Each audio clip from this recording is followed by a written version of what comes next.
Tell them, picture me perfect, then picture me irrelevant, then picture I've been close to hell and then back again. Yeah, when my niece unfortunately was killed on Hawthorne Avenue, right across the street, and I was a double Dutch coach, which those double Dutch folks in the South Ward, so they're champions and they're my students. And when the Boys and Girls Club decided that they was leaving the city, I said I can't, leave this place. And so I took that over while he was in high school. He went on to college and he came back and became my assistant director to help me run the center. Sherry was on my staff. Yeah. He was fast. And we saved a lot of lives. And so he was committed early on. And the one thing that I told him, like Ms. White told me, all of my teachers at Weequay, please just come back. Bring your talent back to North. We need it. We value you. And he had so many offers. Oh, Kim, I could go here. I was like, just please stay, hold on. The day is coming. And so now I'm just so honored. And he's ran for offices before because he understands about leadership and quality leadership. And he is definitely qualified. I'm a fourth generation Norker, so he's fifth generation Norker. Our family has been here all our life. He's been in the South Ward, most of that, all of our lives pretty much. And so now taking on his position, he wants folks to connect leadership to quality of life issues right here in this ward. He wants folks to understand without education, our children don't have an opportunity. Without education, our adults don't have an opportunity because it's all about lifelong learning. And so he understands that, and I just wanted you to have the opportunity to hear him, hear his vision, hear what he wants to happen in this South Ward. And I promise you, when it's over, you will see that he has integrity, he has a determination, the quality, the skill sets, but more importantly, he values this ward because he knew how it was when he was younger. I would take him on Bergen Street. We didn't have to go downtown. We had everything on Bergen Street. And when he came back from college, he said, what happened? What happened? Valley Fair. Yeah, I would take him out everywhere. You know what I mean? Yes. And it was our hangout. He didn't like going to Valley Fair. We ran everybody. And he became a social. He was like, we came here to get two things. We had an hour. You know? But that was our spot, you know? Half Mark. The bowling alley, we had things here, and the Lions Lane, right? Lions Lane. That used to be the old Pathmark. Yes, we bowled there. He bowled when we were young. He grew up in the bowling alley because our family was all bowling. So he understands not only what the past was, but what the future can be. And so with that, I just want to turn it over to my nephew and future South Ward Councilman, Terrance L.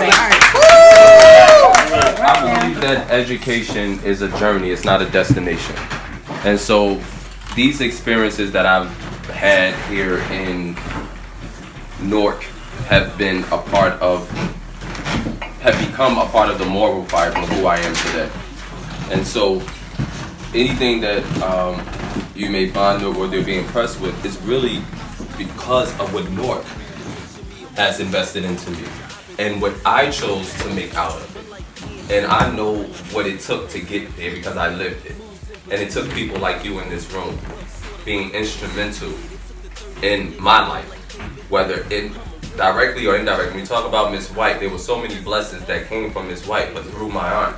That while I didn't have the same relationship they had, her contributions to our community was so. Dr. Rose, same thing. Those kind of people, our generations, 3 generations, don't know about that. They don't know about those people. They just now getting to know more about the work that Yvonne Garrett Moore has been doing. She was back then. And what I saw then, I knew we can have all around this ward. There, Yvonne Garrett Moore is all around this ward. You know what they say? We don't get the opportunity. We don't hear the voice. Yvonne Garrett Moore said, you're going to hear my voice. She knows that you got to go after the opportunity. But guess what? There's a lot of people who aren't taught those skills. They don't have, that's not in them. That's why they need leadership. I love what's going on, and this links to some of the plans and some of the things. I'm going to restructure the ward. I'm going to be hands-on with leadership. I'm not going to control the ward.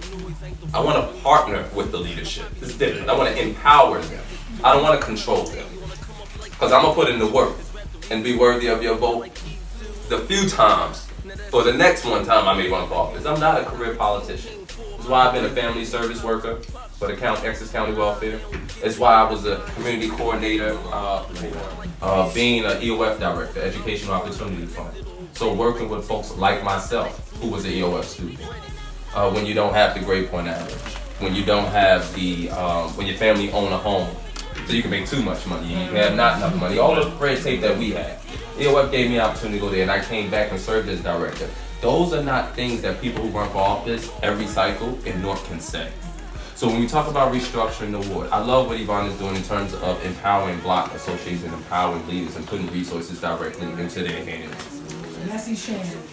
I love that what's going on with that.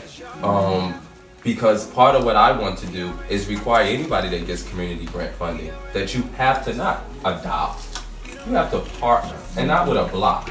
We have to build coalitions around blocks. We got to build units around this ward, clusters, I want to call them. And we'll figure it out, because I'm going to have an advisory council that will consist of homeowners, renters, young people as well, seniors, business owners, and we're going to meet quarterly. I'm going to report to them, they're going to report to me. They will be responsible for, we're going to help block coalitions structure their agendas. So I'm going to have an advisory council as the South Ward.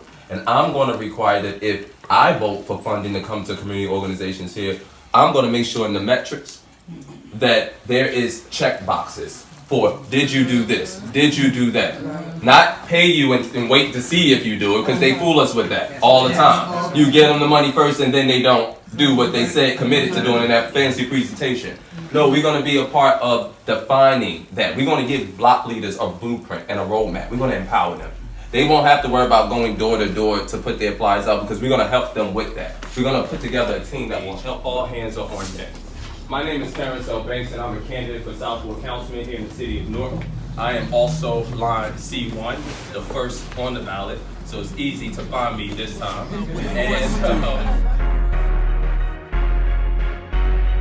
The rain soon come. It's been a long time. Time to elevate hip-hop. Let's go. Tell them, picture me perfect, then picture me irrelevant. Then picture I've been close to hell and then back again. My life handwritten before y'all like my Jesus friend. A key player, moves in position when.